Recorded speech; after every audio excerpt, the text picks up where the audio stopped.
Hello. So today we're going to be talking about polarization, and specifically we're going to be talking about polarization of light. So first off, what is polarized? What is unpolarized? Let's start off with the definition of unpolarized.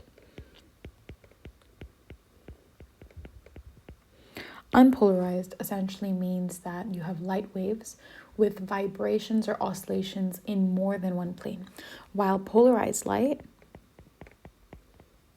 means that you only have light waves with vibrations in a single plane. So what exactly does this mean? Let's say we have we have a vibration of light going like this. And so when we think about it going like in that direction, we can think about it going vertically into the screen or into the paper, right? So let's say it's vibrating in that plane. With unpolarized light, you're also going to have this vibration going vertically, but you can also have a vibration going horizontally in the plane. You could have one going diagonally and so on. And so you have these you have these vibrations that are going in different planes or at different angles. Polarized light, on the other hand, just means you're just going to have that one plane that is being vibrated up and down on. So you're only going to have that vertical. So when we're polarizing light, we're essentially turning this over here into that. We're basically just letting light pass through one plane.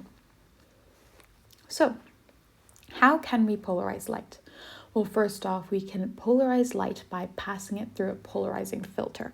A polarizing filter is essentially just going to be kind of, if we're really going to bring it down conceptually, it's just going to be it's going to be a filter with like a line that will only let the light pass through that one plane. So only vertical or light that's vibrating in the vertical plane will be able to pass through.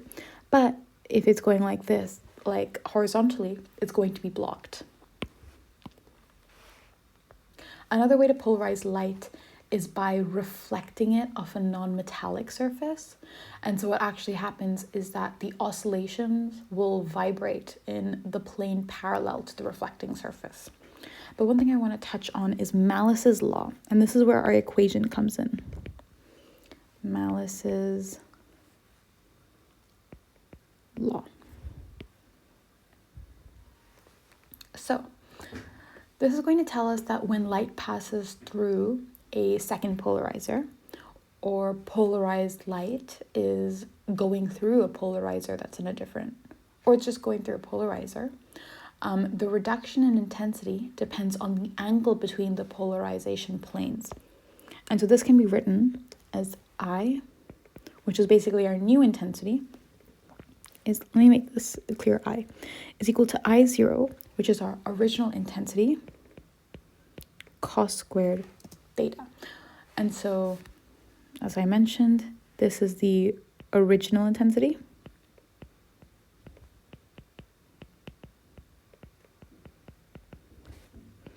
This is the new intensity. And theta is the angle between polarization planes.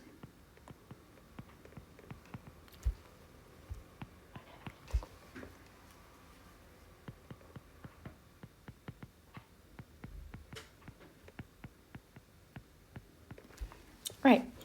So I at the very beginning, I said that there could be two scenarios, right? So one is if you have light going through a second polarizer. So let's say you have unpolarized light. It's going through a first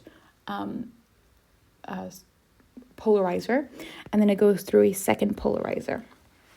And the angle between these two polarizers is going to be theta. But the same effect happens if we have light that's already polarized going through a single polarizer. And theta in that situation is going to be the difference between which plane our polarizer is allowing light to go through and the plane that our polarized light is already vibrating on. It's really important to distinguish these two scenarios because oftentimes questions will try to trip you up on that because, it's a very subtle difference between if it's already polarized light versus unpolarized light. So that's one thing to just be aware of. So that's the basic of polarization. Bye.